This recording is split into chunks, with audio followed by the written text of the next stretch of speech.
Excerpt from the Aeneid by Virgil. So I'm going to read through it. This is for English, so I'm going to read through it, and then I'll go through the annotations.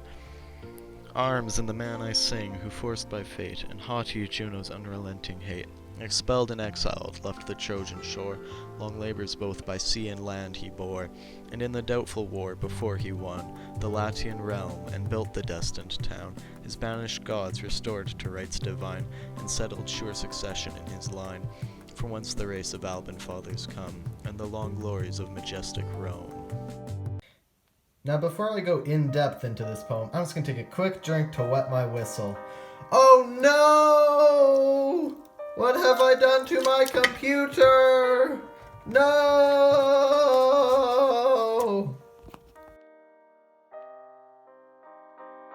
John, you've committed the greatest sin known to man. You've destroyed your computer! No! Well, apparently I should not have done that. It appears I'm outside of hell now. Who are those two fellows over there? Well, look at that. It's our friend Virgil, from the Aeneid.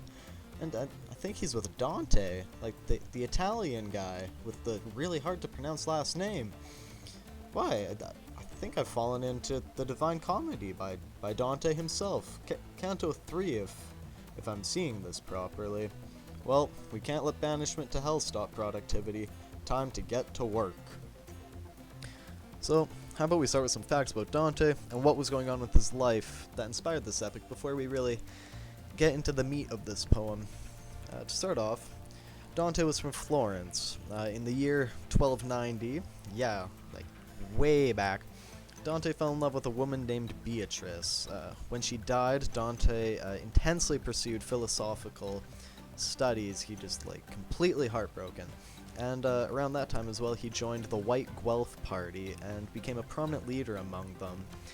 They were in contrast, the White Guelphs, to the Black Guelph Party, who in fact sided with the new pope at the time, Pope Boniface VIII. In 1303, the Black Guelph Party came to power, and Dante was exiled for life. During this time, he wandered Italy and parts of Europe studying philosophy and theology. But it's more so one of those things where I'm just going to try to describe this for you in a more easy-to-understand metaphor. So let's say today is November 9th, 2016, and you are President Barack Obama. You're the proud owner of a Nobel Peace Prize, and all of a sudden, some lunatic named Donald is kicking you out of office, and in fact, pretty much out of the country. And so Dante wrote this as an allegory for what for him was a personal hell during this time. He was exiled from his homeland, and politically the church was corrupt, and he just saw it as a big theological and political hell going on around him. So now that we know about Dante and what was going on in his life, you're probably wondering, why is this called a comedy? It opens up in hell. Well, the comedy, it doesn't come from the fact that it's supposed to be humoristic, but rather from the plot progression. The comedy is a contrast to a tragedy, in that a tragedy starts in a good time or place, and then it just gets really just crappy by the end of it. With usually someone dying.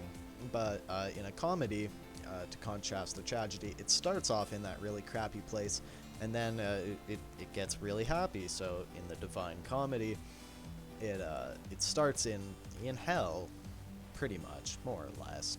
Don't worry about it.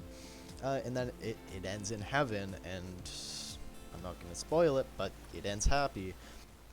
And then the divine part was added in by scholars a couple centuries later, just to describe the theological nature of this poem.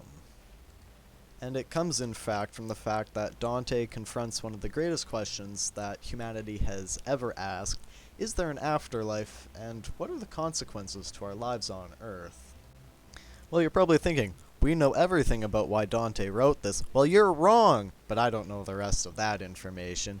But because of that, now you're probably thinking, now we can finally get on with Canto 3. Well, you're wrong again. First, we need a summary of what happened in Canto 1 and 2.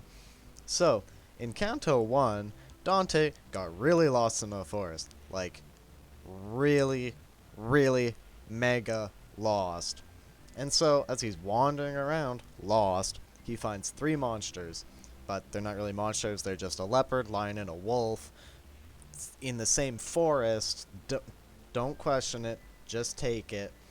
It's a thing. And so naturally, he just runs away screaming. And while he's running, he runs... see what I did there? Into a ghost. Yes, you heard me. And the ghost describes himself as Roman, born during, like, the height of the Roman Empire, and also as an epic poet. And Dante, of course, because he knows everything about ancient Roman poets, naturally recognized this as his role model, Virgil. And thus ends Canto 1. And now for Canto 2, Dante finally invokes the Muses, which is necessary for this poem to be an epic. And Virgil tells Dante why he has been chosen for this quest, because Dante is, well, he's a bit of a chicken right now. So Virgil, he was just chilling out, sort of like in a limbo sort of place, when one day a friendly she-spirit appeared and told Virgil that he had to go help Dante out. And this spirit, I hope you were paying attention earlier, because her name was Beatrice. Yep, that Beatrice, Dante's dead lover. And the request actually came from the Virgin Mary herself, who's like one of the most important people in heaven. And so I'd say Dante has some friends in high places. And now we're ready to begin Canto 3.